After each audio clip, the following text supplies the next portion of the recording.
Now picture this, you've got a great CV, you're a high performer at the Big Four, but you've got no recruiters on LinkedIn actually reaching out to you. What's probably happening is that you're actually invisible to a lot of them because you're not using the right language on your LinkedIn profile. My name's George, and I spent 8 years at the Big Four across both London and Sydney before I landed a senior business analyst role in industry in just 5 weeks.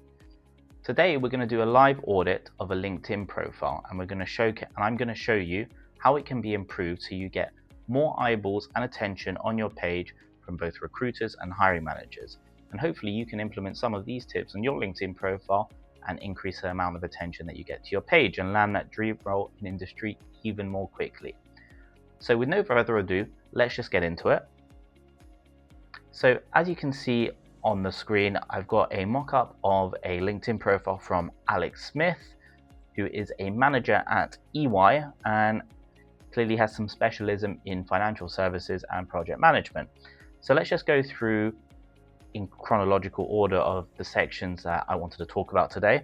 So I think before we get into any of the actual detail, obviously this is just a mock-up, but in terms of your profile picture, keep it professional here. So at least smart casual attire, if not more formal attire. There's nothing crazy and too extravagant here, just keep it fairly professional. Same with your background photo, minimalist, professional, maybe a skyline photo as an example. Now into the actual details. So let's talk about the headline first. So Alex is a manager at EY, cool, financial services, project management. So to industry recruiters, it's far too fluffy and consulting talk. They want to know about the hard skills and the roles that you're interested in applying for. So in Alex's case, what I'd recommend changing this to is talking about maybe he's a senior project manager or applying for senior project management roles. So I would put that there instead of manager at EY. You don't need to put the firm that you work at because the recruiters can see in the experiences section where you're working at already. So you can put senior project manager or senior program manager, senior business analyst, these kind of role titles. You might be an agile expert, so you want to put agile coach as an example. If you work in the automation space like me, you would put automation specialist or automation lead or transformation lead. So you want to put these keywords in the title rather than just very generic project management or financial services, which doesn't mean a huge lot to industry recruiters. So keep it as tailored to the industry and the role you're applying to using these keywords.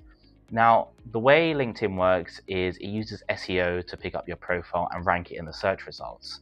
So by using as many of these keywords as possible consistently throughout your profile in each of the sections, so stuff like senior project manager, senior business analyst as an example, it's more likely that your profile is going to rank higher up on those search results to recruiters. So it just helps you stand out, and it's in your interest to do this, okay? So that's the headline. So let's go to the next section, which is the about section. So Alex has written that he's a motivated and dedicated professional with 6 years of experience in project and stakeholder management and deep experience with the core consulting toolkit. I mean, that's great, but it's, again, very consulting focused, very generic. It doesn't really tell us much about his career today and the hard skills and the industry skills that he's acquired. So in this section, what I would personally do is, firstly, you want to, again, sprinkle those keywords from your headline in this about section if possible. So senior project manager, senior business analyst, senior commercial analyst, put them in here as well. But you want to talk about some key wins or things that you're proud of from your career today and translate them into operator language. So I'll give you an example. So in Alex's case, you might want to say that he's a senior project manager with 6+ years of experience that has advised the clients across the financial services spectrum, with key call-outs including that he advised a tier 1 bank on implementing a cost-out roadmap and helped identify key initiatives saving $5 million+ over the next 3 years. So you might want to put that there related to his current role, and then he might want to list some achievements related to any previous roles that he's had as well from previous firms or whatever. So again, you really want to talk about some key highlights from your roles and then the tangible output and ROI as well. Again, you can give a couple of highlights from your career today. That's probably what I would do. So talk about your current role and maybe previous role thereafter too. But again, let's leave the fluffy consulting talk out of it. So let's go on to the experience section. So Alex has got a couple of years of experience as a manager at EY and is responsible for managing a team of 4 and delivered projects on time and stakeholder management. Again, very generic. I'm sure there's some great experience in there. It doesn't really tell industry recruiters a whole lot about what he actually delivered and how. So again, what you want to do here is a bit like how you're going to structure your CV in consulting, okay? You're going to list the most relevant projects or the projects you're most proud of working, and you're going to keep those as your headline under your experience section. So under manager and experience, you want to say maybe senior project manager at a tier 1 Australian American bank. And then underneath that, as the title, you want to talk about the task, action, and result. As you did in your CV, you'll do the same here in LinkedIn and talk about the tangible result and the ROI that you delivered on said project.